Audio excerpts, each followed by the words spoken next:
Peyğəmbər sallallahu əleyhi və səlləm buyurur ki, həqiqətən də paltarınız köhnəldiyi kimi içərinizdə olan iman da köhnəlir. Allahdan istəyin ki, Allah sizin qəlbinizdə olan imanı təzələsin. Və bu hədis əzəmətli hədislərdəndir. Və Şeyx Albani Rəhiməhullah bu hədisi səhihləşdirib. Və bu hədis iman barəsində olan hədislərdən imanın təzələnməsi barəsində. Əvvəla deyək ki, iman insana heç kimə sirli deyil ki, insana verilmiş ən böyük nemətlərdən biridir. Ən şərəfli hədiyyələrdən biridir. Və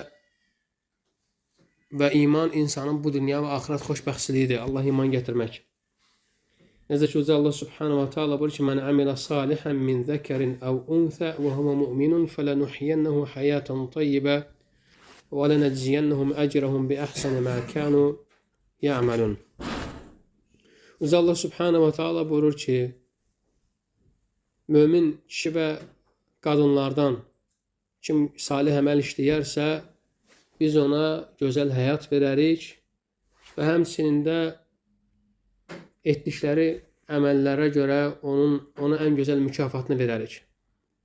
Yəni, iman burada insana iki şey verdi. Həm həyatın gözəl olmasını, gözəl həyat, həyatan tayyibə, həmçində iman sənə axirəti verir. O hədiyyə ki, Allah Subhanahu wa Ta'ala səni etdiklərinə görə səni mükafatlandıracaq. Və imanla insan cənnətə daxil olur, imanla insan cəhənnəm ateşindən qorunur, imanla insan Allahın üzünü görür, qiyamət günü. Necə ki, Allah Subhanahu wa Ta'ala bu ki, "Vucuhun yevme izin nazira", o gündür üzlər güləcək. Nə vaxt? "İlə rabbihə nazira", Allah'a gördükləri zaman, Rəblərinə baxdıqları zaman. Başqa bir hədisdə də Peyğəmbər sallallahu əleyhi və səlləm buyurur ki, "Siz də Rəbbinizi qiyamət günü görəcəksiniz." Yəni bunlar hamısı iman əhlinə aiddir. Allah Subhanahu wa Ta'ala bizi onun camalını görənlərdən eləsin, üzünü görənlərdən eləsin. Və bu imanın səmərələridir, imanın insana bu dünyada və axirətdə verdiyi faydalardır.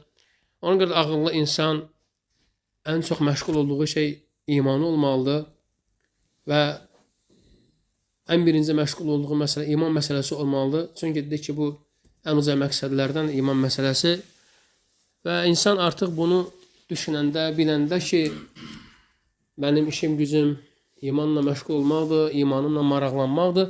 Deməli, insan bunu düşünəndə fikirləşir, deməli, hər dəfə imana təzələməyə ehtiyac var. Çünki insandır, insanın başına görürsən ki, bəzən müsibət gəlir.